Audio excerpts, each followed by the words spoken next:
सबों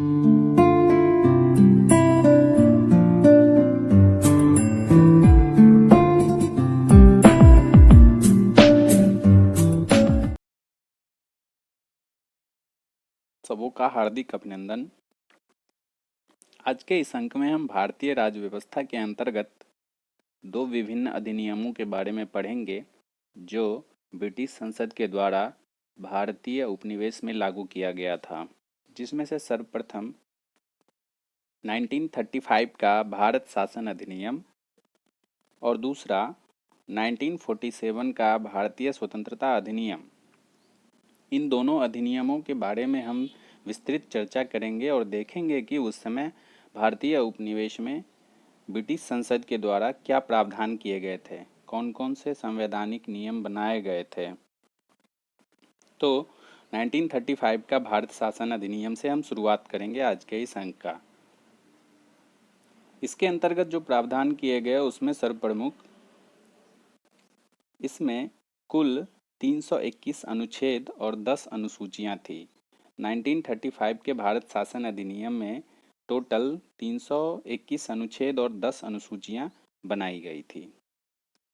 इस अधिनियम का भारत के मूल तथा वर्तमान संविधान पर गहरा प्रभाव दिखता है। 1935 का जो भारत शासन अधिनियम था, इसमें से बहुत सारे प्रावधान भारत के अभी के वर्तमान संविधान में देखने को मिलते हैं। इसलिए 1935 के भारत शासन अधिनियम को भारत का मिनी कॉन्स्टिट्यूशन भी कहा जाता है, क्योंकि 1935 के शासन अधिनियम से बहुत सारे प्रावधान हूबहू भारतीय संविधान में उठाकर रख दिए गए हैं। अंग्रेजी शासन द्वारा अखिल भारतीय संघ की स्थापना की गई। 1935 के भारत शासन अधिनियम में सर्वप्रथम एक अखिल भारतीय संघ की स्थापना की गई।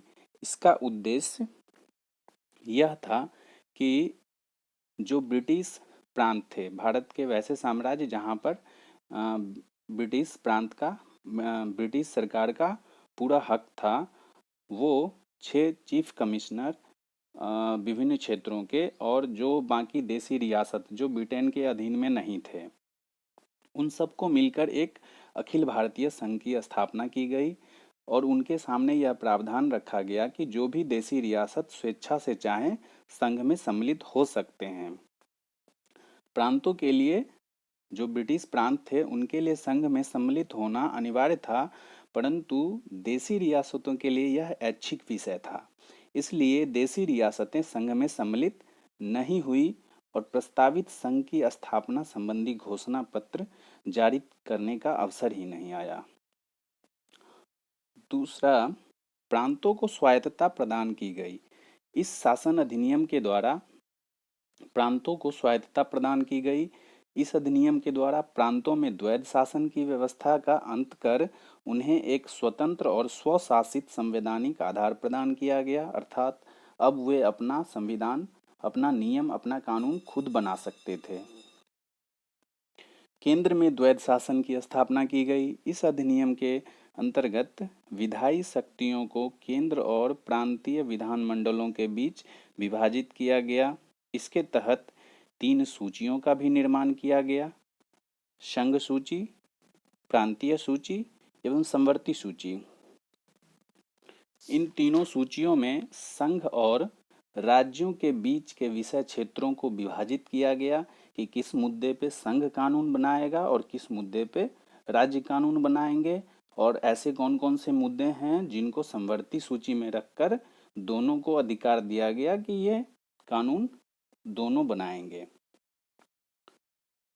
संघीय न्यायालय की स्थापना। शासन को सुचारू रूप से चलाने के लिए इसके अंतर्गत एक न्यायालय की स्थापना की गई। इस न्यायालय में एक मुख्य न्यायाधीश तथा 2 अन्य न्यायाधीशों की व्यवस्था की गई। न्यायालय से संबंधित अंतिम शक्ति प्रिवी काउंसिल लंदन को प्राप्त थी, अर्थात न्यायालय में जो भी प्रमुख अधिकार आदेश देना था वो सारे अधिकार प्रिवी काउंसिल लंदन के पास थे। ब्रिटिश संसद की सर्वोच्चता। शासन अधिनियम के अंतर्गत यह ध्यान रखा गया कि ब्रिटिश संसद ही सर्वोच्च होगा, चाहे कोई भी नियम हो, कानून हो, उनके ऊपर आदेश देने का अधिकार जो है ब्रिटिश संसद को ही होगा। भारत परिषद का अंत। भारत शासन अधिनियम 1935 से पहले जो भारत परिषद बनाया गया था, जिसके तहत विभिन्न विधायी शक्तियां जो है निर्धारित की गई थी, तो इस तरह के परिषद का अंत कर दिया गया। तो अब इस तरह के नाम से कोई भी अधिनियम पारित नहीं होना था। सांप्रदायिक निर्वाचन पद्धति का विस्तार। ये मिंटो के टाइम में, मार्ले मिंटो सुधार जो आया था, उस समय जो सांप्रदायिक निर्वाचन की व्यवस्था की गई थी, उसका विस्तार किया गया। इसके अंतर्गत संघीय तथा प्रांतीय व्यवस्थापिकाओं में विभिन्न संप्रदायों को प्रतिनिधित्व देने के लिए सांप्रदायिक निर्वाचन पद्धति को जारी रखा गया और उसके विस्तार में दलित जातियों, महिलाओं और मजदूर वर्ग तक सांप्रदायिक निर्वाचन की व्यवस्था की गई। इसके अंतर्गत विभिन्न जातियों और समुदायों के लिए अलग अलग निर्वाचन की व्यवस्था की गई। वर्मा का भारत से पृथक्करण। भारत शासन अधिनियम 1935 के तहत ही वर्मा को भारत से अलग कर दिया गया। 1935 में ही देश की मुद्रा और साख पर नियंत्रण के लिए भारतीय रिजर्व बैंक की स्थापना की गई और भारत में मत देने का अधिकार 10% जनसंख्या को दे दिया गया। अर्थात अब भारत के 10% लोग भारतीय निर्वाचन प्रक्रिया में मत दे सकते थे। तो इस तरह से 1935 का भारत शासन अधिनियम के ये प्रमुख प्रावधान थे। अब हम 1947 के भारत स्वतंत्रता अधिनियम के बारे में विस्तृत प्रावधानों की चर्चा करेंगे, जिसमें से 4 जुलाई 1947 को ब्रिटिश संसद में भारतीय स्वतंत्रता अधिनियम प्रस्तावित किया गया। अर्थात 4 जुलाई 1947 को ब्रिटेन के संसद में भारत को स्वतंत्रता देने के लिए एक अधिनियम प्रस्तावित किया गया और 18 जुलाई 1947 को यह स्वीकृत कर लिया गया। इस अधिनियम में कुल 20 धाराएं थी। 15 अगस्त 1947 को 2 अधिराज्यों की स्थापना की घोषणा की गई। इस अधिनियम के तहत भारत को 2 अधिराज्यों में विभाजित करने की घोषणा की गई और यह घोषणा माउंटबेटन विभाजन योजना के रूप में जाना जाता है, क्योंकि इस समय भारत के गवर्नर जनरल लॉर्ड माउंटबेटन थे और उनकी अध्यक्षता में ही यह योजना प्रस्तावित की गई थी।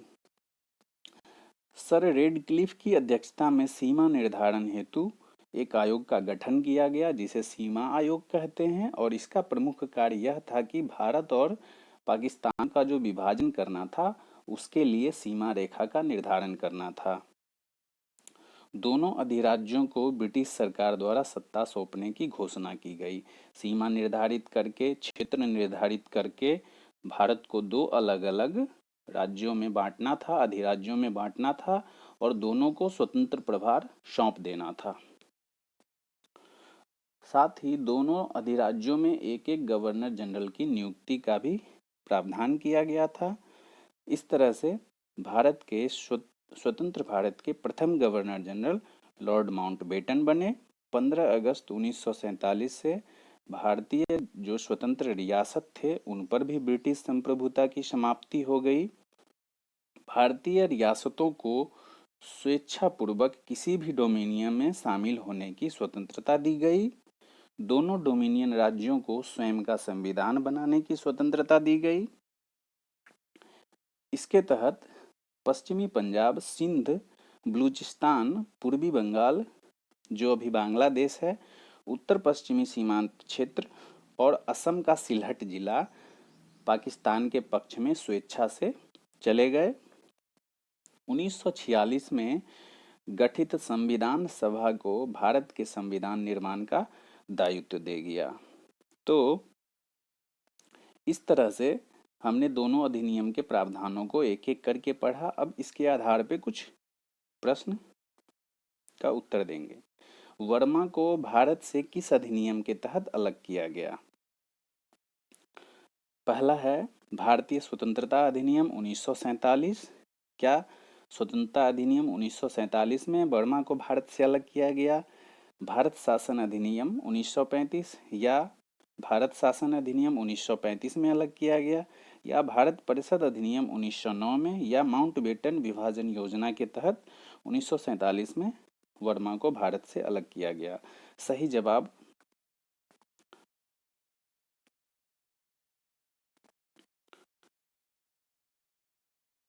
सही जवाब भारत शासन अधिनियम 1935 के अंतर्गत वर्मा को भारत से अलग किया गया। दूसरा प्रश्न है, भारतीय रिजर्व बैंक की स्थापना कब की गई? किस अधिनियम के तहत भारत में मुद्रा और साख की रक्षा के लिए भारतीय रिजर्व बैंक की स्थापना की गई? तो इसके लिए पहला ऑप्शन है 1949, 1947, 1909 या 1935। तो 1935 में जो भारत शासन अधिनियम आया था, उसके तहत ही 1 अप्रैल 1935 को भारत में भारतीय रिजर्व बैंक की स्थापना की गई थी। नेक्स्ट, भारतीय स्वतंत्रता अधिनियम प्रस्ताव कब पारित किया गया? भारत को स्वतंत्रता देने के लिए जो अधिनियम बना, उसको कब प्रस्तावित किया गया? तो पहला है 20 फरवरी 1947, 15 अगस्त 1947, 4 जुलाई 1947 या 18 जुलाई 1947। तो सही जवाब